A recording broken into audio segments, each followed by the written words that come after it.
Boa noite a todos. Pegar um ponto interessante de Hanukkah. Aparece na Gemara, vamos começar com uma historinha que aparece na Gemara com relação a Beit Hillel.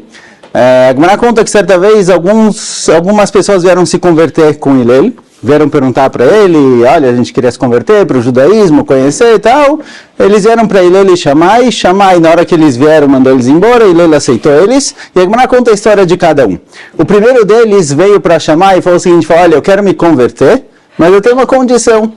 Eu tenho minhas condições, não quero qualquer coisa, eu tenho as minhas condições. O primeiro falou, olha, minha condição é que você me ensina a Torá inteira enquanto eu estou em um pé só. Quero ficar em um pé só, você me ensina tudo e depois eu sigo em frente. Entende? Shammai, o que Shammai fez? Empurrou ele, aparece na Gemara que ele empurrou. Não sei se ele fica num pé só antes, ou só empurrou direto, mas mandou ele embora, falou, olha, sinto muito, cai fora, não tem chance. Hillel recebeu ele e falou, olha, você quer fazer parte do povo, você quer se converter, tudo bem, fica em um pé só, vou te falar a Torá inteira, o que você não quer que faça com você, não faça com os outros, essa é a Torá inteira, o resto é só explicação, pode se converter. Tá bom, aceitou ele. O segundo que chegou lá falou, olha, eu quero me converter também. Eu quero fazer parte do povo judeu, primeiro ele chegou para Shammai, né? Eu quero fazer parte do povo judeu, eu quero me converter, tudo como se deve, mas eu também tenho as minhas condições, eu não quero aceitar qualquer coisa, a minha condição é que eu quero somente uma Torá, eu quero só a Torá Shebichtav, só a Torá escrita, Torá oral, para mim não, eu quero só a metade.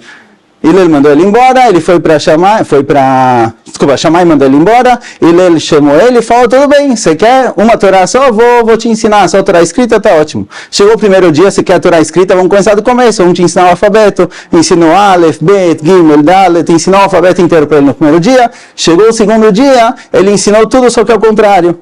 Ele pegou e escreveu o Taf, falou esse é Aleph, Taf, Shin, Reish, Kuf, Tzad, que foi ensinando tudo ao contrário. Aí o cara falou, mas espera aí, ontem você falou diferente.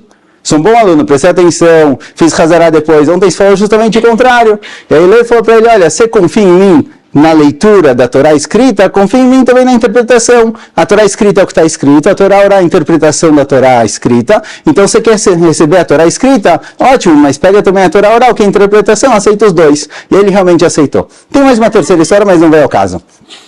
O que é a Torá? Por que a Gemara conta essas historinhas? A Gemara não fala quem é quem, tipo, qual o nome deles, o que aconteceu com eles, simplesmente são historinhas que aconteceram por acaso. A Gemara vem dizer o seguinte, vem falar, olha, existe uma questão, o que é o povo judeu? Como você define o povo judeu de forma geral? Tem gente que quer participar do povo judeu como parte de um povo, sem a parte religiosa, digamos assim. Ou seja, eu quero só a Torá escrita, o segundo ger, o segundo convertido, falou, eu quero só a Torá escrita, significa, eu quero Tanakh. Tanakh é a história de um povo poderoso, até Nietzsche gostava desse povo, não gostava dos judeus depois que foram influenciados pelo cristianismo, mas judeus do Tanakh é um povo poderoso, eu quero fazer parte deles.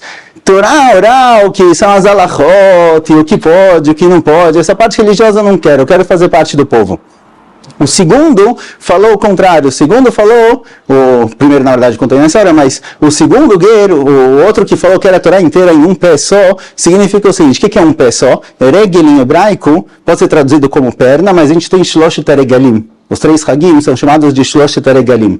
Perna em hebraico é um espaço de tempo.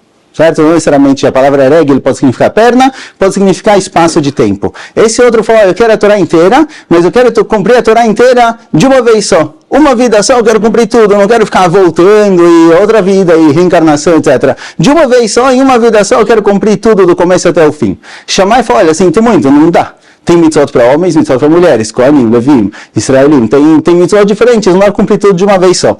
E ele falou para ele o seguinte, falou, olha, você quer cumprir toda a parte religiosa? Ótimo, tem um jeito. Qual o jeito? O que você não quer que faça para você, não faça para os outros. Ou seja, faça parte do povo. Você não precisa cumprir tudo sozinho. Se une ao povo e junto você faz sua parte, ele faz a parte dele, um ajuda o outro a fazer a outra parte, e assim é como se fizesse tudo. Ou seja, o primeiro queria só a religião, o segundo queria só o povo. Vem ele ensina os dois que não, o povo e a religião eles são uma coisa só. Essa é a definição de judaísmo. Tem um judeu e tem um judaísmo, esses dois definem eles. Mas durante várias gerações a gente sempre teve dúvidas com relação ao judaísmo na prática. Judeu seria a parte étnica do povo, judaísmo o cumprimento prático. A gente sempre ficou nessa dúvida. Na época dos gregos é um dos momentos em que isso aconteceu, momento atual também, em que, tá bom, eu sou judeu, mas toda essa cultura religiosa e gefilte fish, o que precisa, a parte cultural judaica, a parte religiosa, o quanto isso daqui é obrigatório ou não. Quando os gregos chegaram em Israel, eles chegaram com uma baita cultura, certo? Todo o mundo inteiro, onde eles apareciam, eles dominavam o lugar. Todo mundo recebia eles de braços abertos e logo era influenciado. Porque a gente faz tem três motivações pelas quais a gente faz as coisas. O ser humano é formado de mente, coração e corpo. Sim, a gente faz as coisas ou porque isso instiga a nossa mente, é alguma coisa interessante, é um tema diferente que me faz pensar, ou pela emoção, é um filme de romance, drama, terror, cada uma emoção que ele gosta de sentir, ou porque tem algum prazer físico. São as três partes que formam o corpo do ser humano, as três partes que nos levam a tomar decisões. Os gregos chegaram com uma cultura que incluía tudo. Primeiro, eles tinham toda a filosofia. Então, o cara que era inteligente, o cara que era intelectual, que adorava filosofar e conhecer o que os gregos ofereceram muito melhor do que qualquer outra cultura. Os babilônios, antes, eles eram muito práticos. Eles tinham boas construções, etc. Mas filosofia com os gregos ninguém tinha. O cara que gosta mais das historinhas, do emocional, você tem mitologia grega, você tem tragédia grega, era diversão total, muito legal. E o cara que gostava do corpo, das coisas físicas, você tinha os esportes, Olimpíadas. Os gregos vieram com tudo, eles iam com uma cultura que puxava qualquer um. E de repente eles chegam em Eretz Israel, e quem está aqui também fica na dúvida. Será que eu vou manter a minha cultura judaica ou será que eu vou me agregar? Vou me juntar aos gregos. Vou pegar um pouco disso, um pouco daquilo. Tem o Midrash conta traz Tiurim, descrições de como às vezes os Kohanim estavam no Beit HaMikdash trabalhando e os gregos construíam arenas ali do lado, e aí de repente o Kohen estava lá trabalhando, ele ouve um grito, gol! Alguma coisa do tipo, não sei o que ele jogava exatamente na época, mas os Kohanim paravam o trabalho do Beit HaMikdash para assistir o que está acontecendo na arena, certo? Era isso que acontecia, onde eu estou no Beit HaMikdash ou estou assistindo a cultura grega? Essa é a dúvida que as pessoas tinham. O quanto realmente a religiosidade judaica é necessária para me manter judeu. Talvez eu vou ser um judeu, mityaven, agregado. Me juntei aos gregos. Judeu francês, judeu alemão, judeu americano, judeu brasileiro. Quer dizer, eu sou judeu de nascença e eu tenho outra cultura. Então essa é a dúvida que eles tinham. Quando a nossa cultura é necessária para me manter judeu ou não? Certo? Na nossa situação atual também, a Hiloniutis, que a pessoa larga a religião, também é uma dúvida. Eu estou em Israel. Quando o povo judeu estava fora de Israel, o que unia as pessoas, o povo disperso em todo lugar, não era o povo, era a religião. Você se sentia parte quando você ia na sinagoga, na sua comunidade, o lado religioso conectava as pessoas. Mas você chegou em Israel, o que te conecta é o fato de você ser israelense. Eu estou em Israel, Eretz Israel, sionismo, é o povo, não precisa a priori da religião. Essa é uma dúvida que sempre surgiu aqui e ali, o quanto a religião é realmente necessária. Então essa é uma dúvida que surge. Tem na nossa paraxá uma situação interessante que talvez explica uma das importâncias da religião, que diz o seguinte: quando Yaakov Avinu ele vai adormecer, tem o famoso sonho de Yaakov Avinu na nossa paraxá, o sonho da escada subindo e descendo. O que aconteceu no sonho dele? Ele dormiu lá e ele sonhou com uma escada enorme que ia até o céu, e está escrito que os anjos subiam e desciam, e Hashem estava lá em cima na escada. Tem algumas perguntas. Por que os anjos sobem e descem? A priori eles têm que descer e subir. Eles começam lá de cima, não começam aqui de baixo, porque eles estão subindo e descendo.